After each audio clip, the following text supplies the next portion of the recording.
Welcome back to our channel My Buy Notes. So இந்த வீடியோல நம்ம வந்து assessment for learning. So இதுல வந்து நம்ம CCE போன வீடியோல பார்த்தோம் previous வீடியோல. So அதோட ஒரு continuation வீடியோ தான் இது. So இதுல நம்ம functions of CCE, அதோட merits, அப்புறம் demerits, அதுக்கப்புறம் வந்து teacher's role. ஸோ அதை மட்டும் டிஸ்கஸ் பண்ணலாம். ஸோ ஒரு எஸ்ஏ டைப் கொஷின் கேட்குறாங்க அப்படின்னா ஸோ இது எல்லாத்தையும் நீங்கள் எழுதுகிற மாதிரி இருக்கும். சப்போஸ் 5 மார்க்காக இருந்துச்சுன்னா இதை நீங்கள் கட் ஷார்ட் பண்ணி எழுதிக்கலாம். ஸோ வீடியோக்குள்ளே போகிறதுக்கு முன்னாடி சேனலை சப்ஸ்கிரைப் பண்ணாதவங்க கண்டிப்பாக சப்ஸ்கிரைப் பண்ணிடுங்க. அண்ட் ஆல்சோ இந்த வீடியோ உங்களுக்கு பிடிச்சிருந்தா லைக் பண்ணுங்கள், ஷேர் பண்ணுங்கள், அண்ட் கண்டிப்பாக பெல் பட்டனும் கிளிக் பண்ணுங்கள். அப்போ தான் நாங்கள் ஏதாவது வீடியோ போட்டால் உங்களுக்கு நோட்டிஃபிகேஷனில் வரும். So let's discuss about the CCE and the functions, அதோட merits, demerits இதெல்லாமே பார்க்கலாம். ஃபஸ்ட்டு வந்து coming to the functions. So முன்னாடியே நம்ம வந்து ப்ரீவியஸ் வீடியோ நான் டிஸ்கிரிப்ஷன் பாக்ஸ்லையும் வேணால் தரேன். ஸோ அதை CCEனா என்ன, அதாவது அந்த கண்டினியூஸ் அண்ட் காம்ப்ரிஹென்சிவ் எவாலுவேஷனாக என்னன்னு நம்ம டிஸ்கஸ் பண்ணியிருந்தோம். இதில் வந்து ஃபங்க்ஷன்ஸ், அதோட ஃபங்க்ஷன்ஸ் என்ன அப்படின்னு பார்க்கலாம். ஸோ இதை வந்து ஃபங்க்ஷன்ஸ் பொறுத்த வரைக்கும் பார்த்தீங்க அப்படின்னா ஆர்கனைஸ் எஃபெக்டிவ் டீச்சிங் ஸ்ட்ராட்டஜிஸ் இல்லையா. ஸோ முன்னாடியே நம்ம சிசியில் நம்ம டிஸ்கஸ் பண்ணியிருக்கோம். ஸோ இந்த ஒரு டைப் ஆஃப் எவாலுவேஷனுக்கு வந்து நல்ல டீச்சிங் ஸ்ட்ராட்டஜி வந்து டிசைன் பண்ணும் ஒரு டீச்சர். ஸோ நமக்கு அது ஹெல்ப் பண்ணுது. ஏன்னா வந்து ஒரு ஃபுல் 1 இயர் இருக்குன்னா லாஸ்ட்டாக ஒரு எக்ஸாம் கண்டக்ட் பண்ணுறதுக்கோ கண்டினியூஸ் அண்ட் காம்ப்ரிஹென்சிவாக ஒரு எவாலுவேஷன் நடத்துறதுக்கும் டிஃப்ரென்ஸ் இருக்குது. ஸோ உங்களுக்கு வந்து ஒரு எஃபெக்டிவ் டீச்சிங் ஸ்ட்ராட்டஜி வந்து நீங்கள் டெவலப் பண்ணுறதுக்கு இது ஹெல்ப் பண்ணுது. அது ஒரு மேஜர் ஃபங்க்ஷன். அண்ட் செகண்ட் பார்த்தீங்கன்னா assess students progress. Student side, இது வந்து டீச்சர் சைட்லேருந்து, ஸ்டூடெண்ட் சைட்லேருந்து எப்படி ஹெல்ப் பண்ணுது, அவங்களோட ப்ராக்ரஸை நம்ம கண்டினியூஸாக மானிட்டர் பண்ணிகிட்டே இருக்கோம். ஸோ ஜஸ்ட் லைக் தட் அவங்கள விட்டுறாமல் கண்டினியூஸாக அவங்களோட ப்ராக்ரஸ் வந்து தெரிய வருது. அடுத்து டயக்னாஸ் deficiencies and immediate feedback is given. அப்பப்போ அவங்களோட டெஃபிஷியன்சி, ஏதாவது ஒரு டிஃபிஷியண்ட்டாக இருக்காங்க, ஏதோ ஒரு சப்ஜெக்டில் கம்மியாக மார்க் எடுக்கிறாங்கன்னா அதை கண்டுபிடிச்சி இமீடியட்டாக ஃபீட்பேக் நம்ம வந்து கொடுக்குறோம். And realistic self assessment. So இது வந்து ஒரு சுய அசஸ்மெண்ட் மாதிரி தான் இது ஆக்சுவலாக அந்த ஸ்டூடெண்ட்டுக்கே. ஸோ ஒரு ஸ்டூடெண்ட் சைட்லேருந்து பார்த்தோம் அப்படின்னா அப்பப்போ அவங்க வந்து நார்மலாக வீட்டில் அவங்களே வந்து படிக்கிறதுக்கோ இந்த மாதிரி சிசி கண்டக்ட் பண்ணி ஒரு செல்ஃப் அசஸ்மெண்ட் பண்ணுறதுக்கு நல்லா ஹெல்ப் பண்ணும், அவங்களே வந்து இம்ப்ரூவ் பண்ணிக்கிறதுக்கு. ஸோ இதனால் அவங்கள ஸ்டூடெண்ட்ஸ் இன்னும் முன்னாடி சொன்ன மாதிரி மோட்டிவேட் ஆவாங்க இந்த மாதிரி செல்ஃபாகவே அவங்களே. ஏன்னா டெஸ்ட் அந்த சிசி இருக்குதுன்னு தெரியும். ஸோ அவங்க வந்து அப்பப்போ ப்ரிப்பேர் ஆகிக்குவாங்க, அவங்களோட லேர்னிங் ஹேபிட்ஸை அவங்களே இது பண்ணிக்குவாங்க. டெய்லி இந்த டயத்துக்கு உட்காந்து படிக்கிறது. ஸோ அது ஒரு நல்ல ஹேபிட்டாக, ஒரு டெய்லி படிக்கும்போது அது ஒரு ஹேபிட்டாக டெவலப் ஆகும்ல. ஏதாவது எரர்ஸ், அவங்க பண்ணுற எரர்ஸ் அவங்களுக்கே, அதாவது செல்ஃபாக அவங்களே அசஸ் பண்ணிக்கிறதுக்கு இது ஹெல்ப் பண்ணுது. ஸோ அது ஒன்று. எந்த இடத்துல அவங்க ஃபோக்கஸ் அதிகமாக கொடுக்கணும் அப்படின்னு தெரிய வருது. And identified areas of aptitude and interest. So எந்த ஏரியாவில் அந்த ஸ்டூடெண்ட் வந்து அவங்களோட ஆப்டிடியூட் இருக்குது, இன்ட்ரெஸ்ட் இருக்குது. ஸோ ஆப்டிடியூட்னா ஒரு நேச்சுரல் எபிலிட்டி ஆர் ஸ்கில் அந்த குழந்தைக்கு இருக்குன்னா அதுதான் நம்ம ஆப்டிடியூட்னு சொல்கிறோம். ஸோ அந்த ஏரியாவை ஒரு குழந்தையும் டிஃப்ரெண்ட் இல்லையா. ஸோ அந்த குழந்தைக்கு என்ன இன்ட்ரெஸ்ட் இருக்குது, என்ன ஆப்டிடியூட் இருக்குது, அதை நம்ம கண்டுபிடிக்க முடியுது. And decision for future.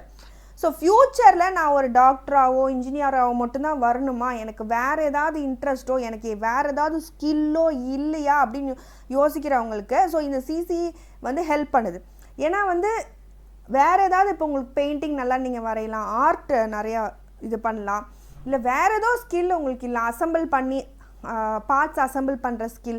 So இந்த மாதிரி வேறு ஏதாவது இருக்கும்போது அவங்கள அந்த லைனில் நம்ம வந்து ஸ்ட்ரீம்லைன் பண்ணலாம்.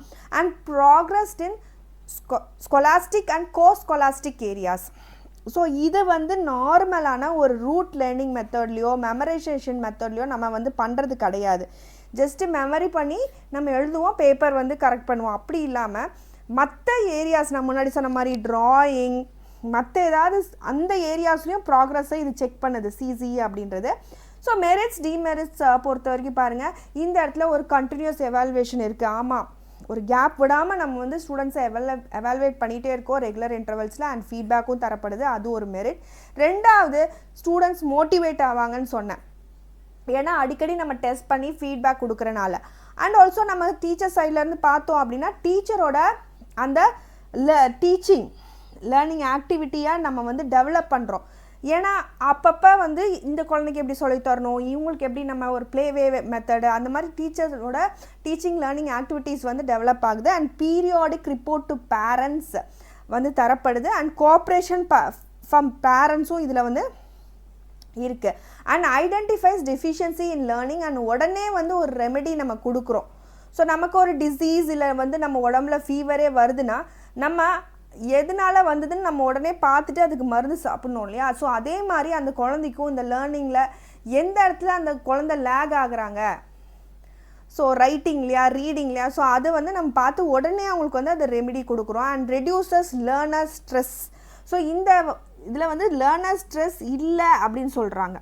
ஸோ நார்மலான ஒரு எக்ஸாம் வச்சு நீங்கள் பண்ணுறத இந்த சிசி வந்து ரொம்ப ஸ்ட்ரெஸ் பண்ணுறதில்ல. ஸோ ஏன்னா குட்டி குட்டியாக ஸ்மால் போர்ஷன்ஸாக தான் டெஸ்ட்டுன்றது அந்த சிசின்றது வைக்கிறாங்க.